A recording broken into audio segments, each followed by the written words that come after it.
আমাদের আলপনাদির ওয়ার্ডে প্রচার হচ্ছে, অলরেডি সকালবেলা এক রাউন্ড হয়ে গেছে, আবার বিকালবেলা বেরোচ্ছে। কি বলছে মানুষজন, কেমন লাগছে? মানুষ বলছে যে ঘরের মেয়ে ঘরে থাক, এবং মমতা বন্দ্যোপাধ্যায় আমাদের সবার ঘরে ঘরে উন্নয়ন রূপে থাক, এটাই বলছে। যখন এসছিলে একটা কম্পিটিশন ছিল অন্য দলের সঙ্গে, যত দিন যাচ্ছে কম্পিটিশন ছাপিয়ে বড়নগরে কিন্তু সায়ন্তিকা ব্যানার্জিকেই লোকে চাইছে, তো সেই জায়গা থেকে তোমার আজকে দাঁড়িয়ে কেমন মনে হচ্ছে?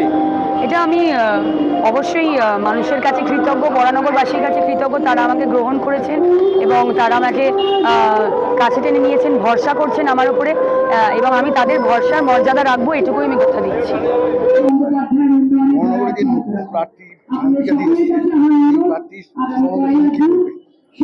এই প্রার্থী সম্বন্ধে তো বলার জন্য তো ধরুন মানুষ মুখিয়ে আছে ভোট দেওয়ার জন্য। এই প্রার্থী এত মন জয় করে নিচ্ছে মানুষের কাছে, আমাদের বরানগরবাসীর কাছে। সায়ন্তিকা ব্যানার্জি আমাদের ঘরেরই মেয়ে হয়ে গেছে, একরকম বরানগরবাসীর মেয়ে হয়ে গেছে।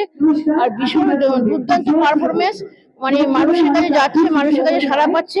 এক কথায় মানে সায়ন্তিকা ব্যানার্জি জয়টা মানে 4 তারিখে অপেক্ষা আমরা আছি। তোমরা সমস্যা ব্যানার্জি আপনারা আগামী 1 জুন জোড়া ফুলে ভোট দিয়ে আমাকে বিপুল ভোটে জয়যুক্ত করুন। আমি কাজ করতে চাই, আমাকে কাজ করার সুযোগ দিন। বিধায়ক হিসেবে আপনারা নির্বাচিত করলে তবেই আমি আমার কাজ শুরু করতে পারবো।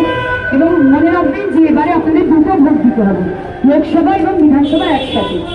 2টো ইভিএম আমার প্রথম থেকে ভোট পাঠিয়েছে। আপনারা দয়া করে আমাকে আশীর্বাদ, আমি কাজ করতে চাই।